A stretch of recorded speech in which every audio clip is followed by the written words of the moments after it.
একটা টিলারের উপরে। তখন এটার কোনো ছিল না, ঘর ছিল না, বাড়ি ছিল না। আবারও যুক্তরাষ্ট্রে সিনেমা পরিবেশন করছে বায়োস্কোপ ফিল্মস।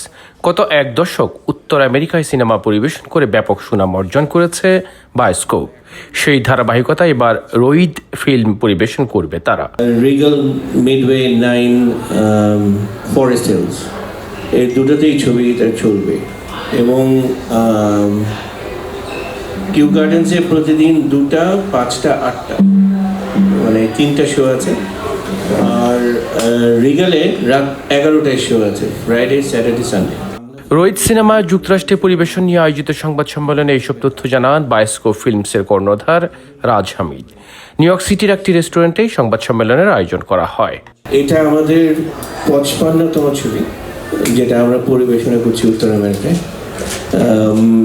এবং আমরা এটা বলতে পারি যে এই ছবিটা কিছুটা এখন হয়তো আমরা বুঝতে পারছি না, কিন্তু কিছুদিন পরে আমরা বলবো যে এটা একটা মাইলস্টোন ফিল্ম আমাদের, মানে এই জার্নিতে এটা একটা মাইলস্টোন ফিল্ম হবে।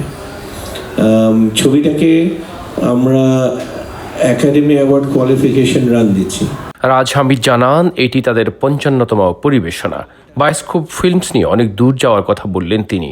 আমরা এমনভাবে এটার ডিস্ট্রিবিউশন করছি যে অ্যাজ দ্য ইউএস ডিস্ট্রিবিউটর আমরা নিজেরাই এখানে সাবমিট করতে পারবো with permission from the producers. কারণ আমার মনে হয় যে আস্তে আস্তে এটা আমাদের করা দরকার। কারণ তাহলে আমরা যে ছবিটাকে মনে করি যে এই ছবিটা আন্তর্জাতিক মহলে জানান দরকার, তো সেই ছবিগুলো নিয়ে আমরা ডিরেক্টলি ইন্টারন্যাশনাল মার্কেটে যেতে পারি।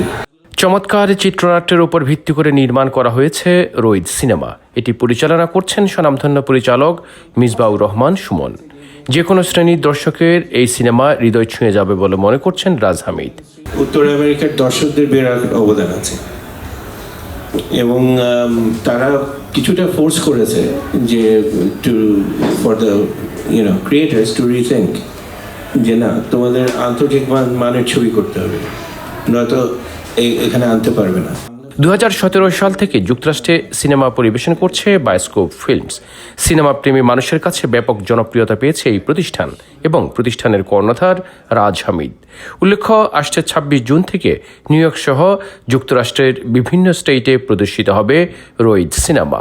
যে ছবিটার হাইপ বেশি, যে ছবিটা অ্যাকশন ফিল্ম মনে হচ্ছে মারমার কাটার মানে আনলেই ব্যবসা করবে, শুধু সেই ছবিটা না, ইয়াং ট্যালেন্টরা যে ছবিগুলো করছে, সামাজিক যে ছবিগুলো হচ্ছে, সেগুলো আমাদের প্রমোট করতে হবে। সৌরভ ইমাম, IBTV, নিউ ইয়র্ক। বাংলাদেশের পরে কিন্তু এই মার্কেটটা এখন ডেভেলপ করছে, এরপরে ইউকে, তারপরে অস্ট্রেলিয়া। তো এটা একটা বড় অ্যাচিভমেন্ট।